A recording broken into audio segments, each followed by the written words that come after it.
The air in Kyo Nakamura's apartment hung thick with the scent of stale ramen and desperation. Empty energy drink cans littered the surfaces like fallen soldiers on a battlefield, each one a testament to another sleepless night spent wrestling with code, deadlines, and the gnawing feeling that he was losing himself in the process. His once vibrant apartment, a testament to his youthful enthusiasm for game development, had become a cluttered reflection of his inner turmoil. Posters of his past successes that now felt like distant memories, peeled at the edges, mirroring the fraying of his own spirit. Kyo, a talented indie game developer with a penchant for ambitious, thought-provoking projects, felt trapped.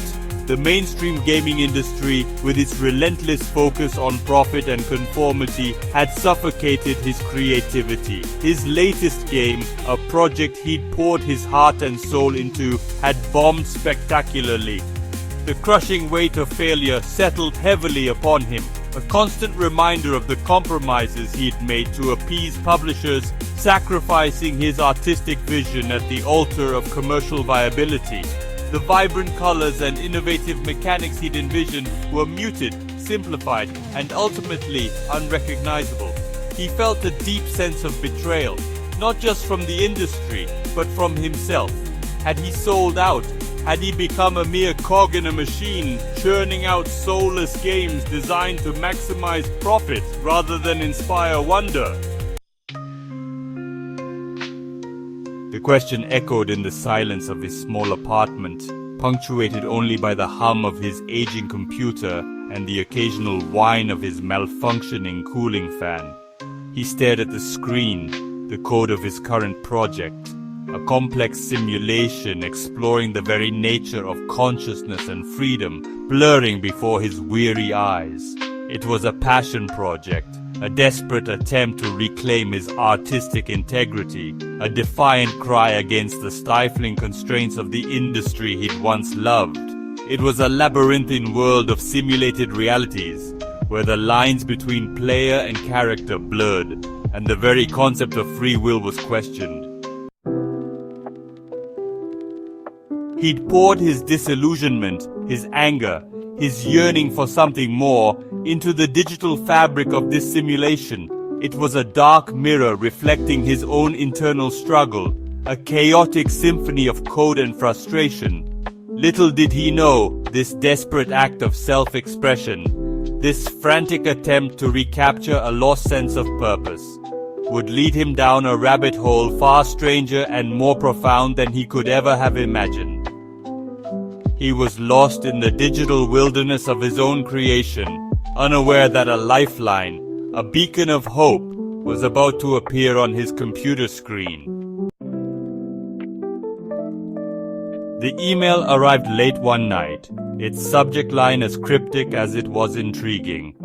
Echo Core invitation. Kyo, initially dismissing it as spam, paused, his cursor hovering over the delete button. Something about the email, a subtle dissonance in its tone, a peculiar elegance in its phrasing, prevented him from deleting it instantly. He clicked on it cautiously, his heart pounding a rhythm of anxious curiosity.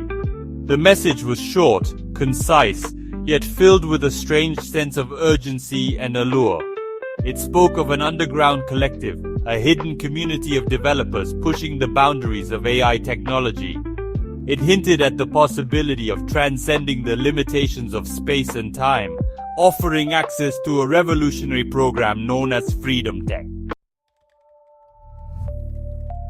The email's core promise was a potent elixir to Kyo's disillusionment. True creative freedom. No more compromises, no more corporate constraints, no more stifling pressure to conform to market trends.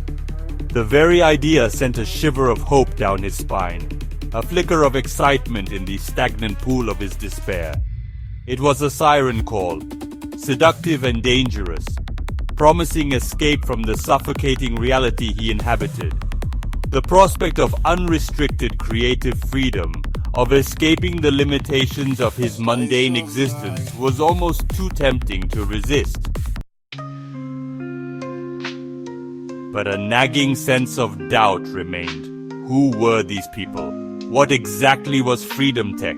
And what price would he have to pay for this tantalizing promise? The email offered no concrete details, only veiled allusions and cryptic pronouncements.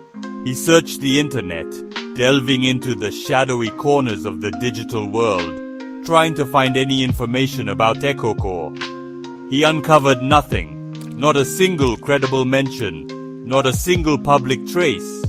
It was as if they existed only in the digital ether, phantom figures in the vast expanse of the internet.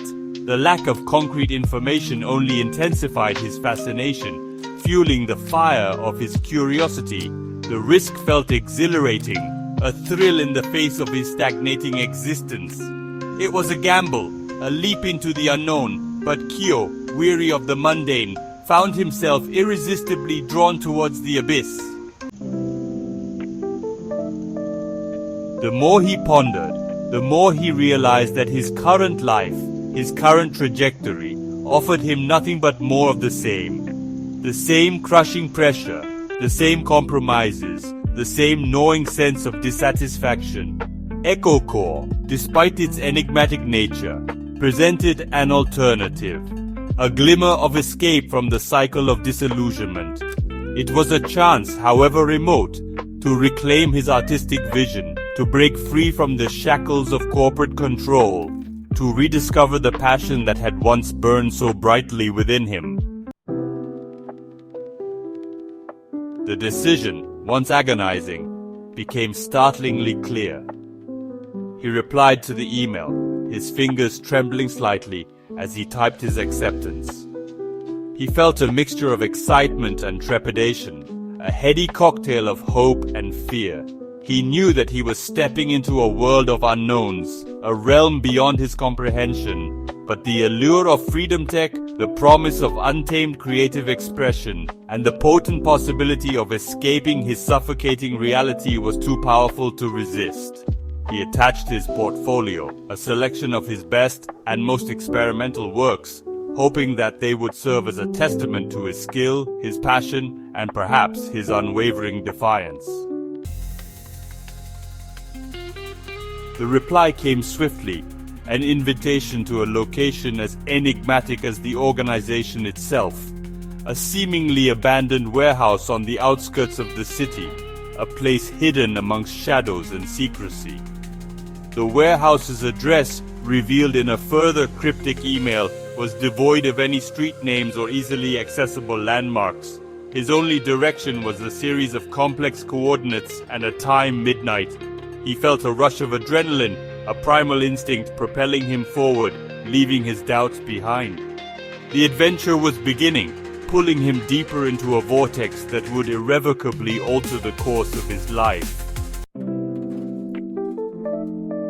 As he prepared to leave, he glanced one last time at his cluttered apartment, a visual representation of his past struggles. It was time to move on, to embrace the unknown, to fight for a future where his creativity wouldn't be stifled, where his vision wouldn't be compromised. The warehouse awaited, a gateway to a reality far beyond his wildest dreams or nightmares. This was a reading brought to you by Free the Vibe Books. Please consider purchasing our book 404, Freedom Not Found on Amazon Now. Please like, share, subscribe and comment. We love you all.